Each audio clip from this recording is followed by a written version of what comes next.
가방이 간사 박성중 위원입니다. 원내대표님께서 언급이 계셨습니다만 가방이 간사로서 한 말씀 더 드리겠습니다.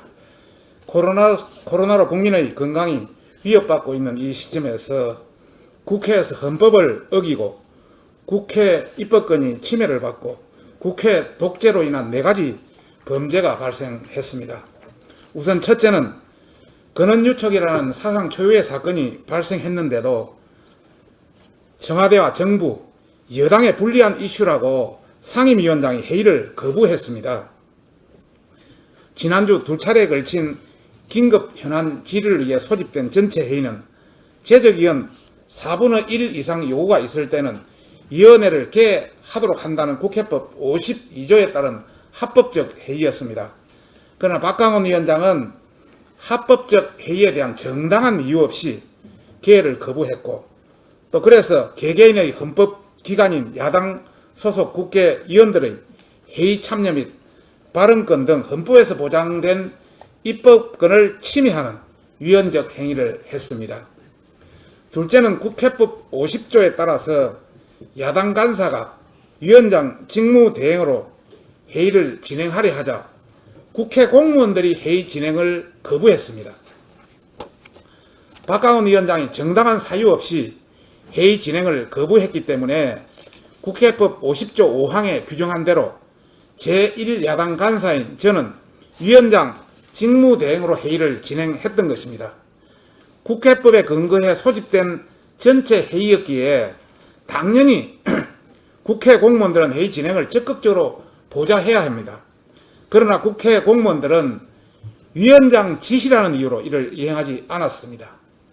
셋째는 박강원 위원장이 수석 전문위원 등 위원회 소속 공무원들에게 회의 진행에 협조하지 말 것을 지시하였다면 이는 위법한 지시로 형법 123조의 직권남용에 해당됩니다.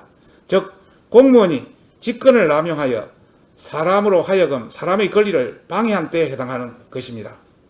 박강원 위원장이 국회 공무원에게 회의 지원을 하지 말라고 한 것은 지휘관이 작전을 해야 하는 상황에서 장병에게 총을 쏘지 말라는 것과 똑같은 어처구니없는 강요이자 협박인 것입니다.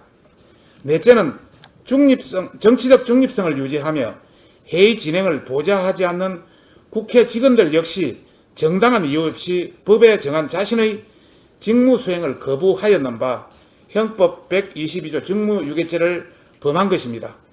2016년 우리 당이 여당이던 시절 당시 미방위 위원장을 맡은 신상진 위원장은 야당의 개최 요구에 3차례나 전체 회의를 개하였던 것입니다. 이후 야당 측 간사가 위원장 직무 대리를 하자 위원회 공무원들도 회의 진행을 보좌하며 일개 소관기관에 대한 국정감사도 진행을 하였던 것입니다. 이것이 국회법이나 통상적인 국회 관례임에도 지난주 가방위는 절대 가반의 힘을 믿고 위헌적이며 불법적 행위를 자행한 위원장과 이에 굴복한 국회 공무원들이 합법적 회의 진행을 방해한 것입니다. 이러한 방해 행위에 대해서 근원유착의 국민적 의혹은 조금도 해소할 수 없었습니다. 이번 사건으로 민주당의 의회 독재를 적나라하게 확인할 수 있었습니다. 근원유착에 대한 국민적 의혹에 있어서 여당이 숨겨야 할 무엇인가가 있다는 것도 개인적으로 확신하게 되었습니다. 지난 패스트트랙 날치기, 추경분석 보고서에 대한 예산 정책적 협박, 가방위 전체 회의 지원 거부 등에서 볼 수 있듯 여당의 국회 독재, 국회 사무처 길들이기가 도를 지나치고 있다는 점도 지적할 수 있겠습니다. 저희들은 강력하게 대응하겠습니다. 박강원 상임위원장에 대해서는 국회 윤리 제소와 함께 헌법재판소의 권한쟁의 심판 그리고 형사소송 형법에 대한 직권남용을 적용해서 검찰에 고발하는 방안도 검토를 하겠습니다. 국회 사무처 직원들에 대해서는 국회 사무총장의 공문을 발송해서 징계를 요구하고 형법 122조 직무유기로 검찰에 고발할 것도 적극 검토를 하도록 하겠습니다. 이상입니다.